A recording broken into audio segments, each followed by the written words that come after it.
Hello students, आज हम लोग ब्लड यानी कह सकते हैं कि ब्लड सर्कुलेटरी सिस्टम रक्त परिसंचरण तंत्र का हम लोग अध्ययन करेंगे। लेकिन इस वीडियो के माध्यम से मैं जो ब्लड सर्कुलेट जो सिस्टम है, रक्त परिसंचरण जो सिस्टम है, उसका जो मेन कंटेंट या जो मेन जो यू कह सकते हैं कि कंसेप्ट है, उसके बारे में हम लोग डिस्कस करेंगे ब्लड। तो सबसे पहले मैं आपको बता दूं कि ब्लड सर्कुलेटरी यानी रक्त परिसंचरण तंत्र, यू कह सकते हैं कि वह तंत्र जो हमारी बॉडी के अंदर यू कैसे हमारी बॉडी में जितने भी पदार्थ होते हैं, यानी यू कैसे न्यूट्रिएंट है, O2 है, ऑक्सीजन है, गैसेज हैं, हार्मोन्स हैं, एंजाइम्स, एंटीबॉडीज है, इनका जो सर्कुलेट करता है, ट्रांसपोर्ट करता है, यानी कैसे वन टू अनदर, यानी वन टू अनदर ऑर्गन, हमारी बॉडी के अंदर एक स्थान से दूसरे स्थान पर जो मैटेरियल्स होते हैं, चाहे वो एक्सक्रीटरी मैटर्स हो, ऑक्सीजन हो, गैसेस हो, या मिनरल्स हो, या यू कह सकते हैं कि न्यूट्रिएंट्स हो, इन सभी का जो ट्रांसपोर्ट करता है, यू कह सकते हैं transport one to another cell या one to another part, right. उसी सिस्टम को बोलते हैं ब्लड सर्कुलेटरी सिस्टम या ब्लड सर्कुलेशन सिस्टम। अब रक्त परिसंचरण जो तंत्र है, अगर बात कर सकते हैं हम लोग यहाँ पर डिस्कस करें blood circulation, blood circulation system, ये जो यू कह सकते हैं it is divided into two parts, ये कह सकते हैं ये it is divided into two types, sorry parts नहीं, it divided into two types. First is open blood circulatory system और सेकंड वन इज क्लोज, मैं यहाँ पर शॉर्ट लिख रहा हूँ, क्लोज ब्लड सर्कुलेशन सिस्टम। यानी इसको समझेंगे ब्लड जो सर्कुलेशन सिस्टम है, इट यानी कैसा, it system is occur only multi cellular, यानी मल्टी सेलुलर ऑर्गेनिज्म। जो यूनिसेलुलर ऑर्गेनिज्म होते हैं, जितने हम लोग ये पढ़ चुके हैं कि जितने भी ऑर्गेनिज्म हैं, या जो यू कह सकते हैं all the organism are made by cell and cells, यानी कोशिका या कोशिकाओं से मिलकर बने होते हैं। उनके बेस पर जो ऑर्गेनिज्म होते हैं there are two types, first unicellular and second multicellular. तो मल्टी सेलुलर जो ऑर्गेनिज्म है उनको फिर हमने डिवाइड कर दिया टू पार्ट्स में, प्लांट्स एंड एनिमल्स में। तो ब्लड जो है, यू कैसे ब्लड एक यू कह सकते हैं ब्लड एक ऐसा टिश्यू है जो केवल मात्र एनिमल्स में है, और वो भी यू कैसे मल्टी सेलुलर जो ऑर्गेनिज्म जो एनिमल्स होते हैं उनके अंदर पाए जाते हैं।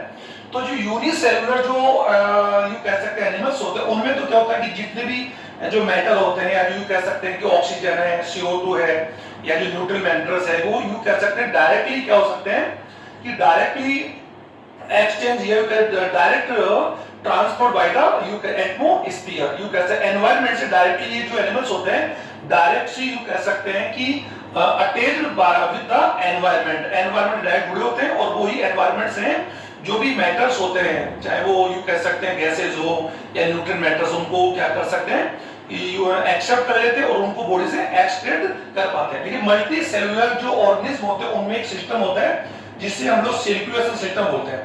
ये दो टाइप होता है, ओपन और क्लोज। ओपन यू कैसे it system is occur, it system या it circulatory system is occur arthropoda, आप इसको कम कर लें ऑर्थोपोडा एंड मोलस्का, ये जो कर सकते हैं ऑर्थोपोडा जो मोलस्का जो एनिमल्स होते हैं उनमें ये पाया जाता है। इनमें जो ब्लड होता है, यू कह सकते हैं कि जो कनेक्टिव टिश्यू होता है, या जो यू कह सकते हैं कि जो लिक्विड जो टिश्यू होता है जिसे हम लोग ब्लड ही होता है, वो ब्लड इनके अंदर जो ब्लड वेजल्स या जो कह सकते ब्लड जो डक्ट होती है उनमें एक यू कह सकते हैं माइनर, यानी यू कह सकते हैं डिक्रीज ब्लड प्रेशर के साथ फ्लो होता है, यानी सर्कुलेट बाय द माइनर या डिक्रीज ब्लड प्रेशर, यानी एक कम फ्लो के साथ इनके बॉडी में फ्लो होता है। तो इसके बारे में क्या समझेंगे, क्लोज। इनको छोड़कर जितने भी यू कह सकते हैं कि मल्टी सेलुलर जो ऑर्गेनिज्म होते हैं, इंक्लूड ह्यूमंस या रेप्टाइल्स, बर्ड्स है, एम्फीबियंस है, फिशेस, इन सभी में क्लोज ब्लड सर्कुलेशन पाया जाता है। बस हम इसके बारे में पढ़ेंगे। तो ब्लड सर्कुलेशन के टाइप की बात हम पढ़ेंगे। Blood circulatory system which consist या डिवाइडेड इनटू फॉलोइंग पार्ट्स, यानी इसके जो मेन जो कंटेंट है या जो मेन जो कंसिस्ट है वो इसका सब फर्स्ट है blood, second is blood duct या ब्लड वेजल्स भी कह सकते हैं, जिन्हें हम लोग ब्लड डक्ट हम लोग यहां पर लिख रहे हैं blood ducts. These are three type, artery, veins and blood capillaries. We will also discuss about next video. Third one is a heart. Heart is a pumping. Heart is a pumping pumping organ in multi cellular organism. जो multi cellular जो organism होते हैं, क्यों कह सकते हैं, उनमें heart जो है पंपिंग अंग के रूप में काम करता है, और यही क्या करता है कि फ्लो द ब्लड, यू कह सकते हैं कि flow the blood in whole body. Body के अंदर जो ब्लड को जो फ्लो के लिए जो यू कह सकते हैं प्रेशर का जो रिक्वायरमेंट्स होता है, it you provide by the heart. हम इसको डिस्कस करेंगे। तो इस वीडियो में हम लोग ब्लड के बारे में स्टडी करेंगे। तो स्टूडेंट स्टार्ट करते हैं ब्लड के साथ। सबसे पहले लोग बात करते हैं ब्लड यानी रक्त। तो यू कह सकते हैं ब्लड बॉडी का, यू कह सकते हैं blood is a liquid connective tissue. You कह सकते हैं कि ब्लड अपने आप, यू कह सकते हैं एक लिक्विड कनेक्टिव टिश्यू है, तरल संयोजी ऊतक है, और ये बॉडी के अंदर यू कह सकते हैं कि सर्कुलेट होता है, यानी कैसे circulate among the all organs of the body, यानी all organs of the body. Body के जो ऑर्गन्स होते हैं उनके जो बीच में जो ब्लड वेसल्स होती है उनके अंदर यू कह सकते हैं ब्लड इज या blood regular circulate in blood duct, यानी ब्लड जो डक्ट होती है उनके अंदर सर्कुलेट करता है। ये कह सकते हैं blood is contain in blood vessels. तो ब्लड को बारे में हम लोग स्टडी करें। एक एवरेज व्यक्ति के अंदर ब्लड की जो कह सकते हैं कि जो क्वांटिटी जिसे हम कह सकते हैं वो अप्रोक्स 4.5 टू 5 लीटर। इसको आप समझेंगे कि अप्रोक्सली किसी भी हेल्दी व्यक्ति में 4.5 टू 5 लीटर ब्लड की क्वांटिटी हो सकती है, या फिर किसी व्यक्ति के वेट का 7%, यानी कह सकते हैं ब्लड की जो क्वांटिटी हम लोग किसी व्यक्ति के वेट से अगर हम लोग निकालें तो ये कह सकते हैं कि 7% ऑफ एनी ऑर्गेनिज्म, यानी उस वेट, यानी वेट का 7% जो है वो ब्लड का यू कह सकते ब्लड की क्वांटिटी होती है। तो ब्लड को लेकर हम लोग इसके बारे में पढ़ेंगे। ब्लड एक तरल या ब्लड एक यू कह जो कनेक्ट्स है, इसके बारे में स्टडी करें यू कह सकते हैं। तो पहले मैं आपको थोड़ा बताना चाहूंगा कि ब्लड जो है यू कह सकते कॉमनली बात है, यू कह सकते हैं कि blood is A component, you कह सकते कंपोजिशन ऑफ द ब्लड्स, यानी ब्लड भी अपने यू कह सकते हैं डिवाइडेड इनटू 2 पार्ट्स, यानी ब्लड का जो कंपोजिशन पार्ट्स होता है उसको दो या यू कह सकते divided into 2 parts. First part is plasma, you कह सकते हैं प्लाज्मा ब्लड का सबसे मेन कंटेंट है। Second one is blood corpuscles. हम एक एक करके हम पढ़ेंगे। तो सबसे पहले मैंने आपको ब्लड के बारे में बता दिया, ब्लड सर्कुलर सिस्टम पर बारे में बता दिया, और these are 2 types, open and close, हम लोग इसको डिस्कस कर चुके हैं। सर प्लाज्मा, इसको हम यू स्टडी करें। कंपोजिशन ऑफ ब्लड का यू कैसे कंपोजिशन हम लोग बात कम कर रहे हैं कि यू कह सकते हैं कि we divided blood components in 2 parts. First part is plasma, second one is blood corpuscle. Plasma, you can say plasma is the 55 to 60% of the blood का 55 टू 60% जो पार्ट होता है वो एक्चुअल में क्या होता है, प्लाज्मा होता है। और जो रिमेनिंग जो पार्ट्स बचता है 40 to 45% part of the blood is blood corpuscles. Okay, तो पहले हम लोग प्लाज्मा की स्टडी करते हैं। प्लाज्मा, फिर हम लोग कह सकते हैं प्लाज्मा आल्सो कंपोज या कंसिस्ट या contain of the following parts, यानी वो भी कर सकते हैं कि उसके भी कुछ मेन कंटेंट्स हो सकते हैं। तो प्लाज्मा के जो कंटेंट्स हम लोगों ने दिखा रखे हैं, प्लाज्मा के कंटेंट्स में नंबर 1 पर हमने लिखा वाटर, यानी water. Second one is organic matter, तो यू कह सकते वाटर 90%, यू कह सकते हैं water is 90% part of the plasma. Blood plasma का 90% जो पार्ट होता है वो सर क्या होता है, वाटर होता है। पहले तो हम समझे कि प्लाज्मा ब्लड का 55 to 60% part of the blood और water is 90% part of the plasma. Okay sir. अब ऑर्गेनिक मैटर, यू कैसे, अब जो रिमेनिंग जो मैटर्स होंगे वो यू कह सकते हैं कि वो 10% होंगे। ऑल द रिमेनिंग ऑर्गेनिक और नॉन इनऑर्गेनिक, यानी यू कह सकते हैं organic and inorganic matters occur in 10%, only 10% होगी to 90% तो वाटर होगा। ऑर्गेनिक मैटर में यू कह सकते हैं कि ऑर्गेनिक मैटर जो जिसे हम लोग कार्बनिक पदार्थ कह सकते हैं, कार्बनिक यू कैसे ये मैटर विच इज कंटेन होगा कार्बनिक। ओके, तो यू एल्ब्यूमिन की बात हम कर सकते हैं। एल्ब्यूमिन यू कह सकते these are proteins, these are जिन्हें बोल सकते हैं प्लाज्मा प्रोटीन्स। दीज यू कह सकते we can also called plasma proteins. Okay sir, जिनकी परसेंटेज हम लोग ग्लोबिन, ये ध्यान दें, एल्ब्यूमिन और ग्लोबुलिन, इसको कंफर्म करें ग्लोबुलिन। और these are 3 type, alpha beta and delta, alpha beta and alpha beta and gamma. और गामा यू कर सकते हैं इट प्रोड्यूस द एंटीबॉडी, इसको आप कंफर्म कर लें। एंटीबॉडी, यू कह सकते हैं कि प्लाज्मा में एंटीबॉडी है। और अभी हम लोग कह सकते हैं whole world is fighting with the corona. हम लोग सभी जानते हैं कि कोरोना से पूरा होल वर्ल्ड अभी फाइट कर रहा है। और अभी कोरोना जो वायरस के खिलाफ ये अगेंस्ट जो हम लोग थेरेपी, जो प्लाज्मा थेरेपी की जो बात हम लोग न्यूज़ चैनल पढ़ रहे हैं, स्टूडेंट्स को बताना चाहूंगा कि प्लाज्मा में जो एंटीबॉडीज होती है वो यू कह सकते हैं कि दीज आर ग्लोब्यूल्स। वो ग्लोब्यूल्स का ही टाइप है, अल्फा बीटा एंड यू कह सकते हैं अल्फा बीटा एंड गामा।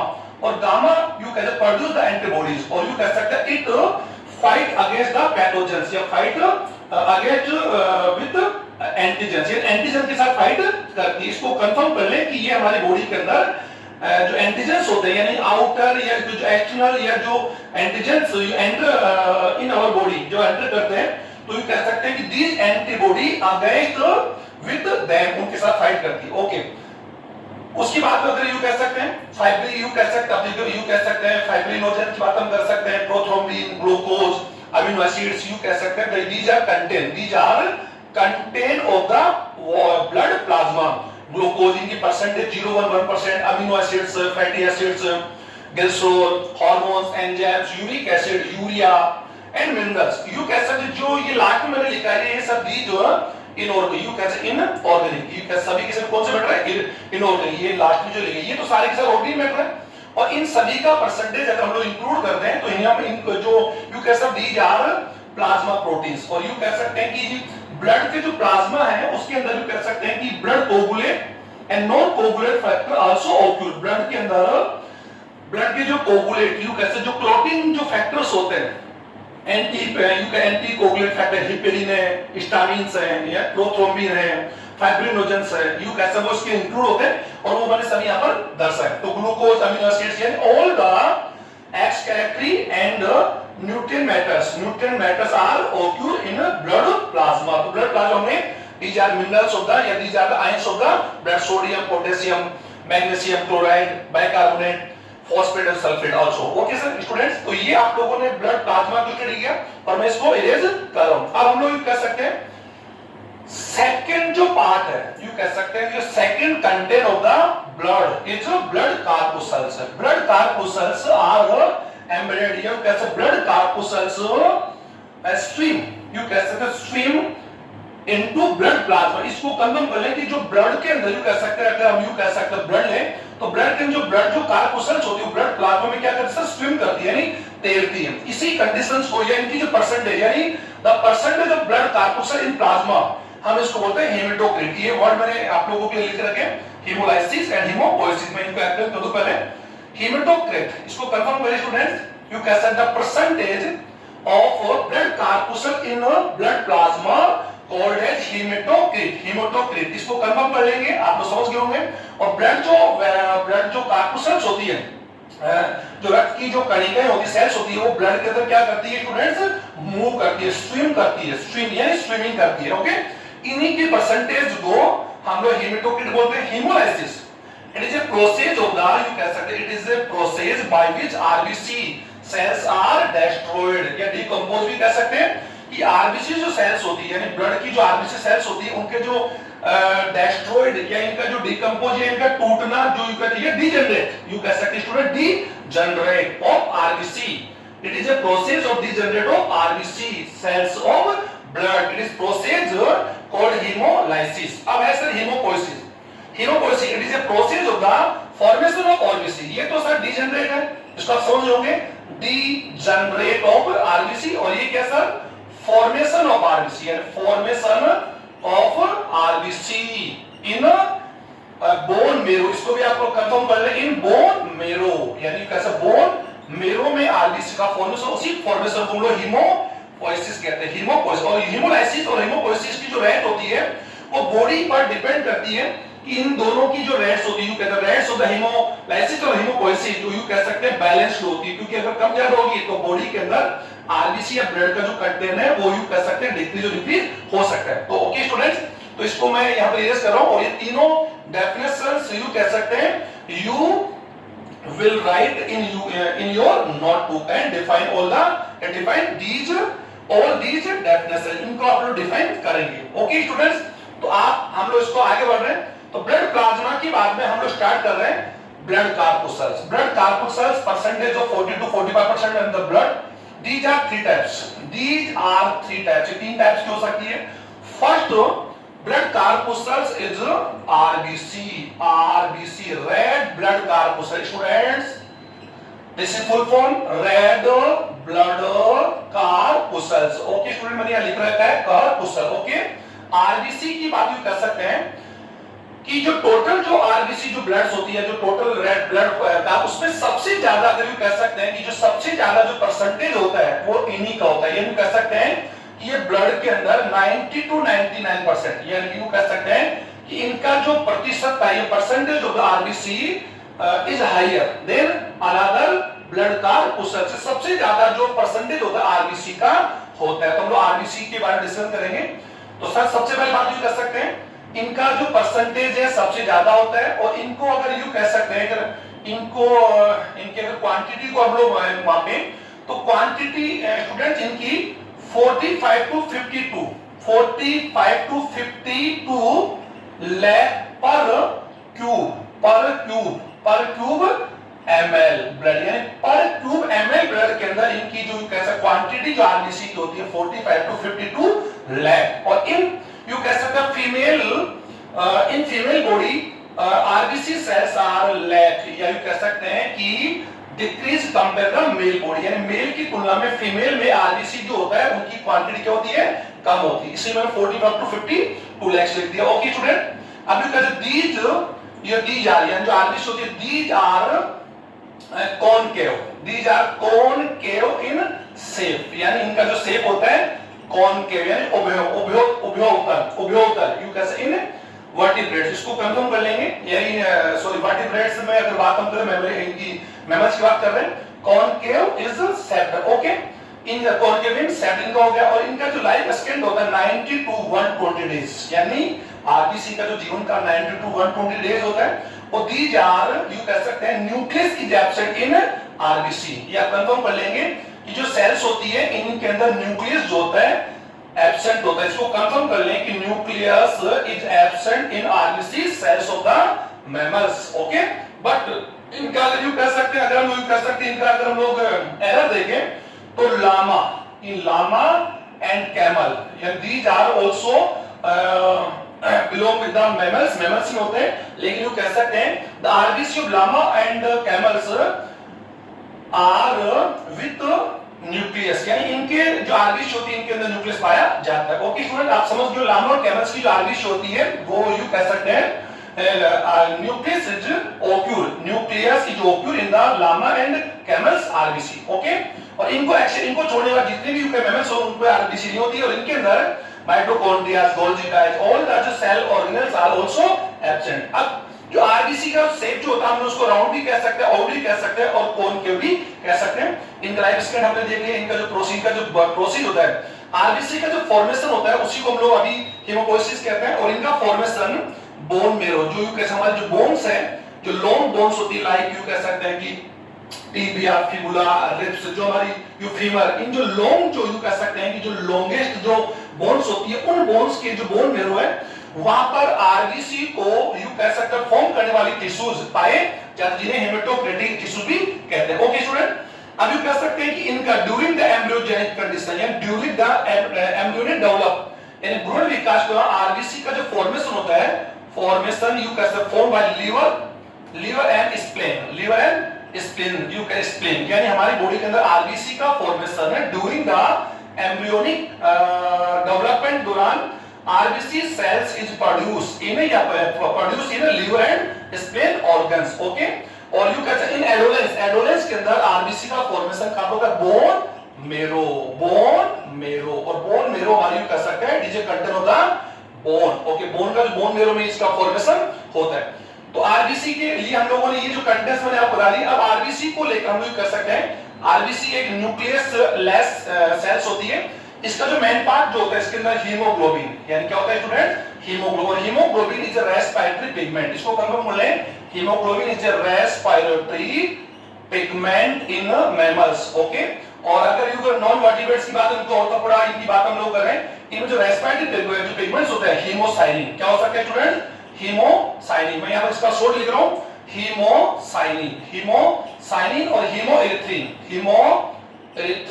ये आप लोग स्टूडेंट इसको कंफर्म कर लें, hemocyanin and hemerythrin also respiratory pigments in organism, या एनिमल्स होते हैं, लेकिन जो मैमल्स जो होते हैं या हायर जो एनिमल्स होते हैं उनमें रेस्पिरेटरी पिगमेंट्स एज हीमोग्लोबिन होता है। ओके, तो आप समझ लोगे हीमोग्लोबिन एक रेस्पिरेटरी पिगमेंट है और हीमोग्लोबिन के कंटेंट्स की बात यूं कर सकते हैं, it is content of the him and globin.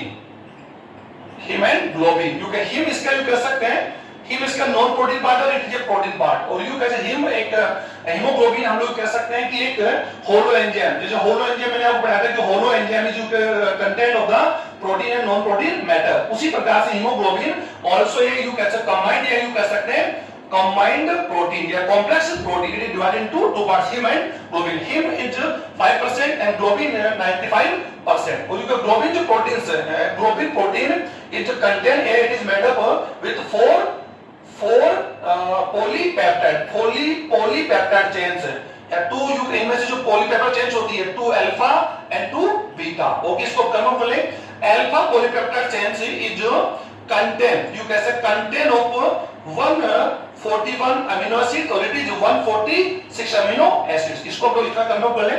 Haemoglobin का जो हिम जो पार्ट है, it is non protein, it is non proteinic part.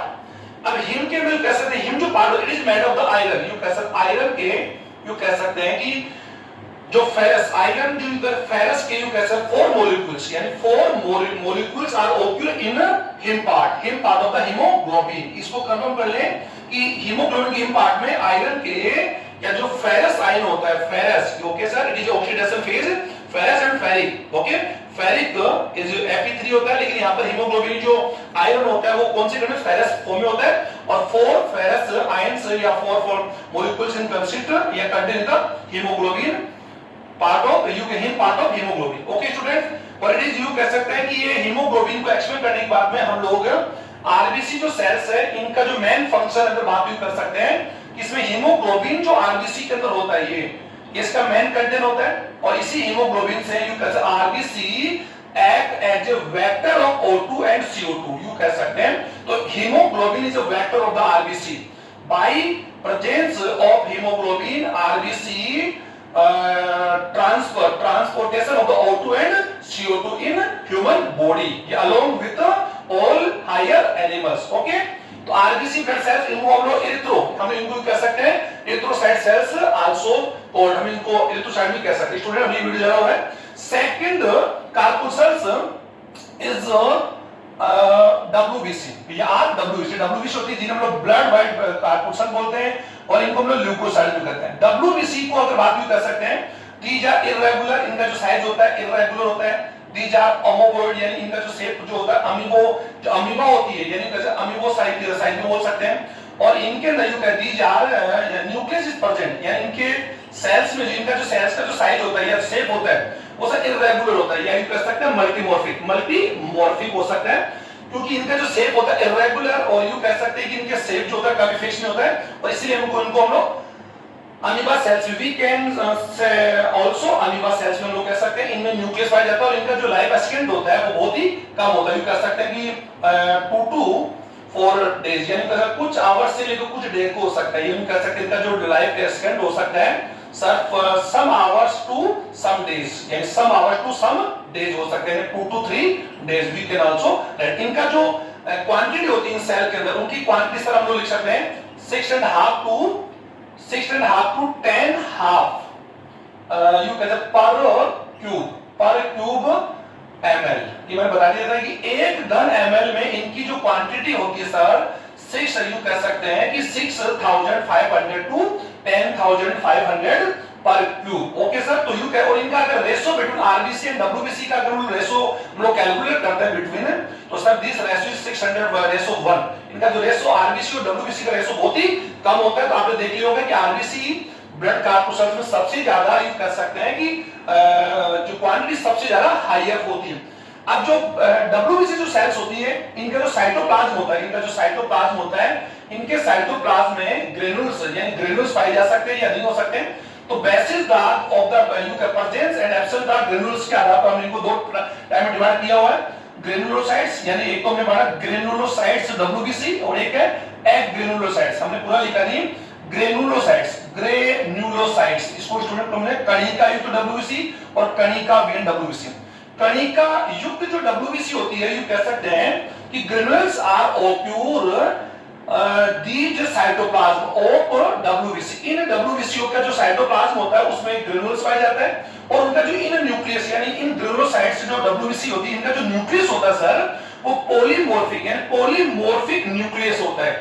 इसीलिए इनका जो केंद्रक का जो यू कह सकते हैं कि जो स्वरूप होता है, जो स्ट्रक्चर होता है सर वो पॉलीमॉर्फिक न्यूक्लियस होता है। इसीलिए इन सेल्स को, इन WBC को हम पॉलीमॉर्फिक न्यूक्लियो WBC भी कहते हैं। Okay, these are three types, इसको कंफर्म कर ले। और इनका जो न्यूक्लियस होता है इट इज डिवाइडेड या it is consist of lobes, यानी कह सकते हैं कि इनका जो न्यूक्लियस होता है सर वो एक्चुअल में कुछ लोब्स से मिलकर बना होता है। लोब्स यू कैसे पिंडी कह सकते हैं। तो लोब्स के आधार पर, इनके न्यूक्लियस के आधार पर हमने इनको तीन डिवाइड किया हुआ। फर्स्ट जो पार्ट है वो है न्यूट्रो, यू कह सकते हैं न्यूट्रोफिल। थर्ड वन है इओसिनोफिल और सेकंड और थर्ड वन है बेसोफिल। इसको कम करें न्यूट्रोफिल्स। न्यूट्रोफिल्स, न्यूट्रो यानी उदासीन कहेंगे, यू कह सकते हैं इओसिनोफिल्स, बेसोफिल, इओसिनोफिल्स यानी acid, these are acidic and these are alkalic, और दीज आर सर उदासीन यानी न्यूट्रो होती है। क्योंकि ये जो WBC होती है वो एसिडिक और जो एल्कालिक जो स्टेन होता है उन दोनों से ही इनको मतलब we can stain both alkalic and acidic stains, हम इसको दोनों ही स्टेन्स हम इनको क्या कर सकते हैं, स्टेन यानी कलर कर सकते हैं। ओके स्टूडेंट्स, तो इसीलिए हम इनको न्यूट्रोफिल्स बोलते हैं। इनका जो WBC में सबसे ज्यादा जो क्वांटिटी होती है इन्हीं की सबसे ज्यादा होती है, यानी इनकी क्वांटिटी टोटल WBC में 80% होती है। और इनका जो मेन जो फीचर्स होता है स्टूडेंट्स, दीज आर फैगोसाइटोसिस यानी दीज आर फैगोसाइटिक यानी दीज आर फैगोसाइटिक, यानी इनके अंदर सबसे ज्यादा जो WBC यानी जो हमारी बॉडी में जो यू कह सकते हैं कि जो एंटीजेंस होते हैं या जो आउटर एंटीजेंस होते हैं, बैक्टीरिया है, वायरस है, या ऑल द रेसिड्यू मेटेरियल जो होता है, उन सभी रेसिड्यू मेटेरियल को यही सेल सबसे ज्यादा क्या करती है, फैगोसाइट करती है। फैगोसाइट यदि भक्षाणु परवर्ती या भक्षण, इनका जो नेचर होता है दीज आर यू कहते हैं फैगोसाइटिक नेचर, यानी इनका नेचर सबसे डेंजरफुल होता है। ये हमारी बॉडी में इम्यूनिटी इंप्रूवमेंट करने में सबसे ज्यादा हेल्प करती है। क्योंकि WBC हमारी बॉडी में क्या काम करती है स्टूडेंट्स, हमारी बॉडी में जो इम्यूनिटी पावर होती है उसको क्या करती है, इंक्रीज करती है। यू कैसे, it is a soldier of immunity, soldier of immunity body, immunity of body, body की इम्यूनिटी की कौन है, सोल्जर्स है। ओके स्टूडेंट्स, इनको इओसिनोफिल्स दीज आर एसिडिक होती है, इनको हम लोग एसिडिक स्टेन से ही स्टेन कर सकते हैं। और इनकी जो क्वांटिटी होती है 4 to 5% होती है। इनमें भी एक्चुअल नेचर क्या होता है स्टूडेंट्स, ये भी फैगोसाइटिक नेचर की होती है, पर इनका जो क्वांटिटी होती है क्या होती है, कम होती है। बेसोफिल दीज आर एल्कालिक, यू कह सकते हैं इनका नेचर जो होता है बेसिल नेचर होता है। और एक्चुअल में ये बेस जो एल्कालिक जो स्टेन्स होते हैं उन्हीं से स्टेन कर सकते हैं, और इनकी जो क्वांटिटी होती है इनसे भी कम होती है, यानी 1 to 2%। ओके स्टूडेंट, इस आधार पर हमने ग्रेनुलोसाइट्स है। अब दो जो सेकंड है वो एग्रेनुलोसाइट्स, यानी एग्रेनुलोसाइट, मैंने पूरा नहीं लिखा, एग्रेनुलोसाइट्स। और इनका जो साइटोप्लाज्म होता है, यू कह सकते हैं इनके साइटोप्लाज्म में किसी प्रकार के ग्रेनुल्स नहीं पाए जाते, यानी granules are absent these cytoplasm. और यू इनका जो न्यूक्लियस होता है स्टूडेंट्स वो सब टू टाइप हो सकता है, या तो ओवल सेप हो सकता है, या तो यू कह सकते हैं बीन सेप, बीन यानी जो किडनी सेप होता है उसी सेप में हो सकता है। तो वन यू कैसे these are two types, leucocytes यानी कैसे sorry lymphocytes and monocytes, lymphocytes and monocytes. Student lymphocyte जो है these cells are produced by thymus, और thymus हम जानते हैं thymus is endocrine glands in human body। ये thymus के अंदर और हमारी बॉडी का जो स्प्लीन होता है, thymus एंड जो स्प्लीन होता है वाक्पुड़ी होती है, और इनको बोन में जो सेल्स होती है उनके द्वारा प्रोड्यूस किया जाता है। बट यू कह सकते हैं इन सेल्स का जो ट्रेनिंग होता है, और हम लोग जानते हैं कि ट्रेनिंग ऑफ द इम्यूनिटी, यानी हमारी बॉडी का जो ट्रेनिंग सेट होता है इम्यूनिटी, हम लोग किसको बोलते हैं, थाइमस को। तो हम लोग पहले पढ़ चुके thymus is a work as endocrine gland और it is a centre of the training centre of the immunity of human body. तो जो लिम्फोसाइट सेल्स होती है वो हमारी बॉडी के अंदर स्प्लेन और जो थाइमस जो हमारी सेल्स होती है वहां पर इनको प्रोड्यूस और इनका ट्रेनिंग किया जाता है। ये जो है ये these are also two types, B lymphocytes and in lymphocyte. Student यहाँ पे इनके बारे में पढ़ेंगे। और these are also in phagocytic nature, ये भी फैगोसाइटिक नेचर की होती है। और ये हमारी बॉडी में जो बी लिम्फोसाइट्स है these fight against the pathogens, you can fight against the pathogens से ये क्या करती है, लड़ती है। और ये भी हमारी बॉडी में जो पैथोजेंस है उनको क्या करती है, अगेंस्ट करने फाइट करके उनको डिस्ट्रॉय करती है।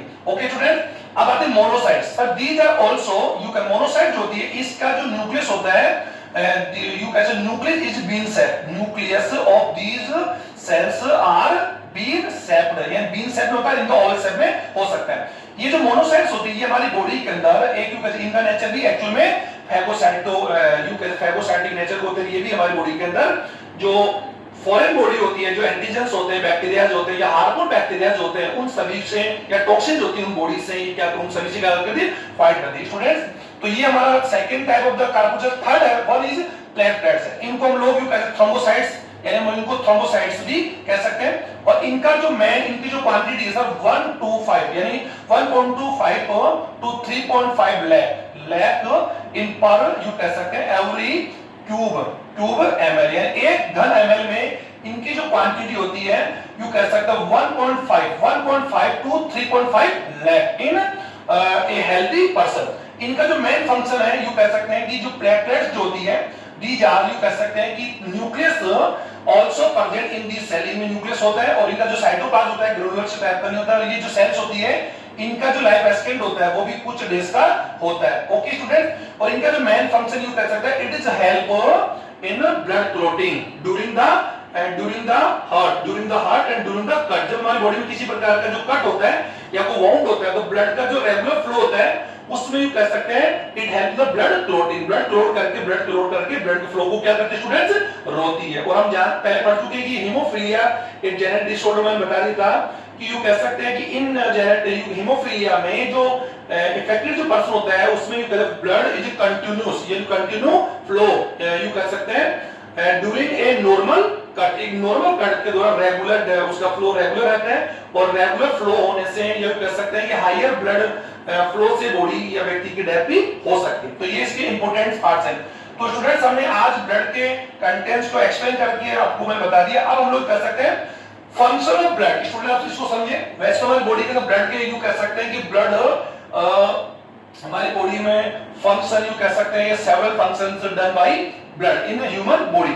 इसकी मैंने मेन में फंक्शन लिखा है। सबसे पहला फंक्शन लिखा है ट्रांसपोर्टेशन ऑफ द O2, यानी ब्लड क्या करता है कि blood transportation of O2, you कह सकते हैं फ्रॉम लंग्स टू सेल्स या लंग्स टू टिश्यू। हमारी बॉडी के अंदर O2 का जो फ्लो या ट्रांसपोर्टेशन जो होता है ब्लड कहां से कहां पे स्टूडेंट्स, लंग्स टू बॉडी या lungs to tissue. Okay, second है ट्रांसपोर्टेशन ऑफ CO2, ये हमारी बॉडी के अंदर O2 और CO2 दोनों का क्या करता है, ट्रांसपोर्ट करता है।